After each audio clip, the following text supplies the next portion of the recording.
Assalamualaikum warahmatullahi wabarakatuh. Selamat pagi anak-anak. Kembali lagi dengan Ibu Firda. Hari ini kita akan belajar pelajaran bahasa Indonesia kelas 2. Bagaimana kabarnya hari ini anak-anak semua? Semoga dalam keadaan sehat dan ibadah kita semua di bulan Ramadan ini menjadi berkah ya. Semangat puasanya. Selanjutnya anak-anak silahkan keluarkan buku tulisnya. Jangan lupa catat materi penting yang ada pada video pembelajaran hari ini. Baik anak-anak, kita mulai pelajaran hari ini ya. Jangan lupa mengucapkan basmalah bersama-sama. Bismillahirrohmanirrohim. Materi pelajaran hari ini adalah yang pertama penggunaan huruf kapital, kemudian penggunaan tanda tanya pada kalimat, dan yang terakhir ada penggunaan tanda titik pada kalimat. Oke, sekarang kita mulai. Materi yang pertama adalah penggunaan huruf kapital. Nah, penggunaan huruf kapital ini yang pertama adalah kata ganti Tuhan. Kemudian yang kedua ada nama diri. Nah, sekarang akan Ibu jelaskan terlebih dahulu apa itu huruf kapital ya. Jadi huruf kapital itu digunakan pada huruf pertama di sebuah kalimat. Huruf kapital juga digunakan saat menulis kata Tuhan dan kata ganti Tuhan. Nah, sekarang ini Ibu punya contoh kalimatnya, yaitu Ibu bacakan ya. Sebelum belajar, kita sebaiknya berdoa kepada Tuhan yang Maha Esa.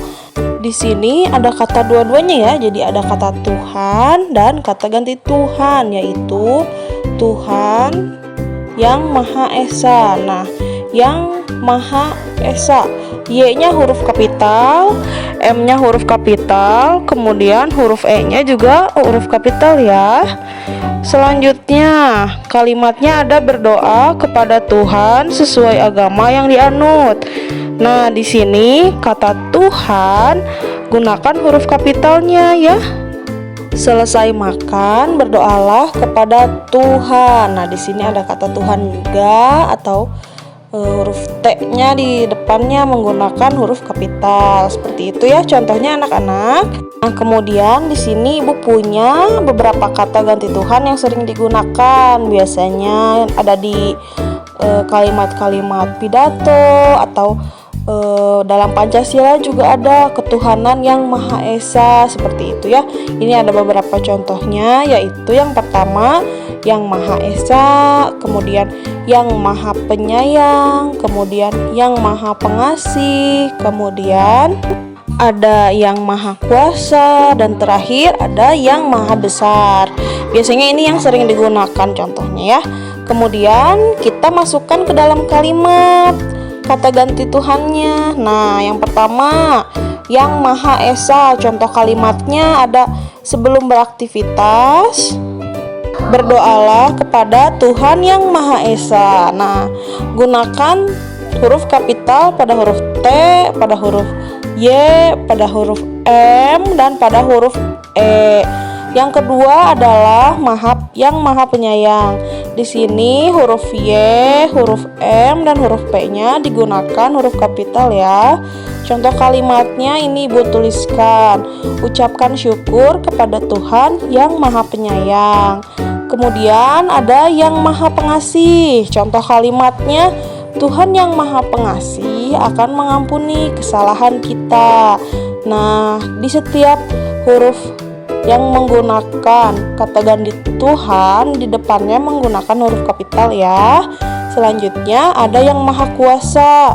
Contoh kalimatnya adalah yang Maha Kuasa selalu menuntun keputusan yang diambil. Nah, yang selanjutnya adalah yang Maha Besar. Kalimatnya adalah yang Maha Besar sungguh luar biasa. Seperti itu ya. Selanjutnya ada penggunaan kalimat pada nama diri. Nah, di sini tadi kita udah mempelajari penggunaan huruf kapital untuk menulis kata Tuhan dan kata ganti Tuhan ya. Selain itu, huruf kapital juga digunakan untuk menulis nama diri. Nah, nama diri adalah nama seseorang. Di sini Ibu punya cerita ya anak-anak. Nah, sekarang akan Ibu bacakan ceritanya. Nah, sore ini Fitri bersama ayah, ibu, dan kakak membersihkan halaman rumah. Ayah Fitri bertugas memotong rumput.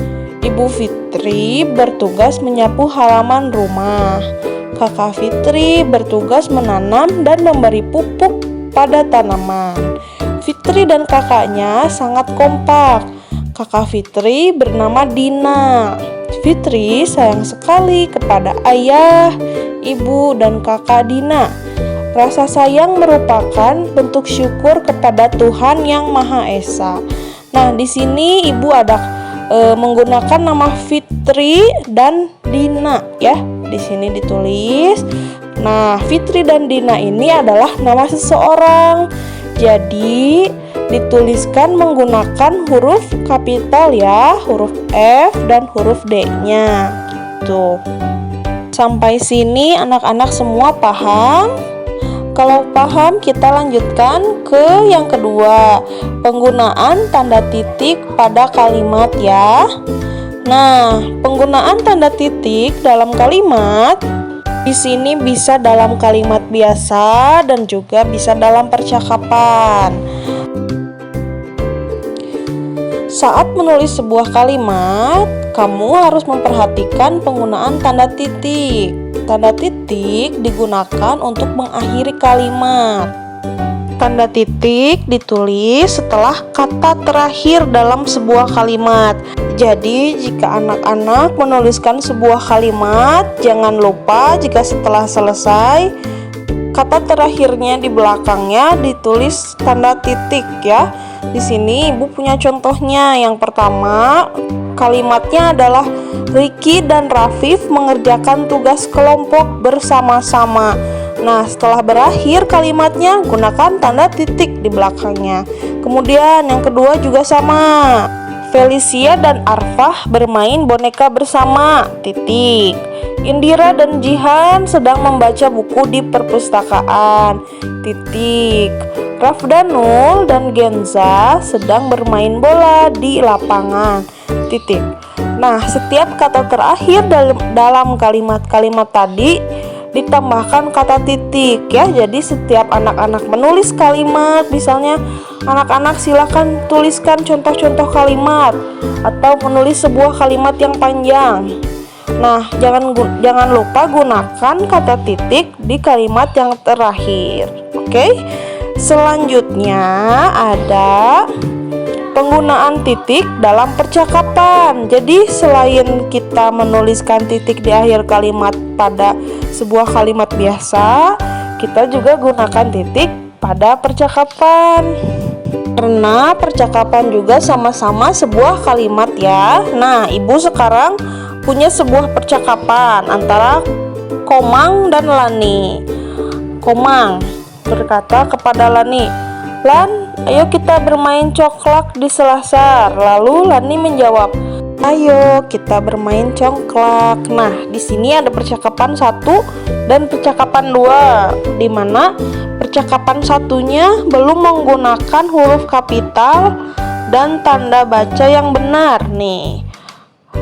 Yang pertama, nama Komang, huruf K-nya harusnya diperbaiki ya menjadi yang benar. Huruf K besar. Ini yang bawahnya yang benarnya ya. Kemudian penulisan kata sapa. Lan, ayo kita bermain congklak di Selasar. Huruf L-nya menjadi besar. Kemudian yang kedua, Lani menjawab, "Ayo kita bermain coklat." Nah, di sini L-nya huruf besar, kemudian diikuti dengan "Ayo kita bermain coklat." Tanda titik kata ayo diawali dengan huruf A, gunakan huruf kapital karena adalah kata pertama dalam percakapan tersebut. Seperti itu ya anak-anak. Nah, yang selanjutnya kita akan pelajari penggunaan tanda tanya pada kalimat. Nah, kalau tadi tanda titik, sekarang tanda tanya ya. Nah, tanda tanya pada kalimat ini kita pelajari dulu definisi. Definisi kalimat tanya adalah kalimat yang digunakan menggunakan kata tanya. Nah, kata tanya dalam bahasa Indonesia biasanya diawali dengan apa, siapa, di mana, mengapa, kapan, dan bagaimana. Jadi, biasanya kata-kata ini dipakai atau digunakan jika kita ingin bertanya ya, di depannya menggunakan kata-kata ini. Nah, perhatikan penggunaan tanda tanya pada percakapan berikut. Yang pertama, Dedi, kapan ikannya matang, Ayah? Apakah masih lama? Lalu ayah menjawab, sebentar lagi, Nak. Mungkin 5 menit lagi. Bisakah kamu menunggunya sebentar lagi? Nah, kalimat tanya ini yang diucapkan oleh Dedi adalah kapan.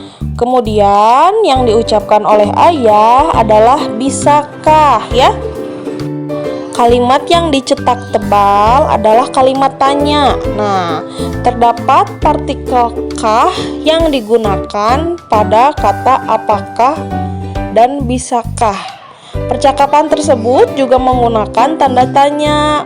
Jadi, pada setiap kalimat tanya adalah ciri-cirinya yaitu menggunakan kata tanya yang ada 5 tadi, apa, mengapa, siapa, di mana, kapan, dan bagaimana. Selain itu, di akhirnya menggunakan tanda tanya seperti itu ya. Kemudian selanjutnya ada penggunaan tanda tanya dalam percakapan. Nah, silakan anak-anak perhatikan kalimat tanya berikut. Ibu akan jelaskan, akan bacakan ya. Yang pertama, apakah semuanya sudah datang? Kemudian yang kedua, mengapa Jonas belum datang? Nah, di sini yang pertama kata tanyanya adalah apakah, terus diakhiri menggunakan tanda tanya. Yang kedua, kata tanyanya menggunakan mengapa. Di sini ada nama Jonas, J hurufnya menggunakan kapital ya. Dan yang terakhir diakhiri dengan tanda tanya ya.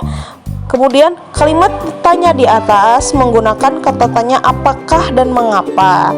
Kata tanya apakah untuk menanyakan terjadi atau tidak terjadinya suatu peristiwa. Kemudian kata tanya mengapa untuk menyatakan sebab atau alasan suatu peristiwa terjadi. Kalimat tanya digunakan saat kamu ingin mengetahui suatu hal secara lebih rinci. Nah, seperti itu ya anak-anak penjelasannya untuk pembelajaran bahasa Indonesia hari ini. Untuk tugasnya Ibu sudah upload di Google Classroom. Anak-anak kerjakan di buku tulis ya, LKS-nya ya. Nah, di situ ada tugas-tugas yang harus dikerjakan oleh anak-anak.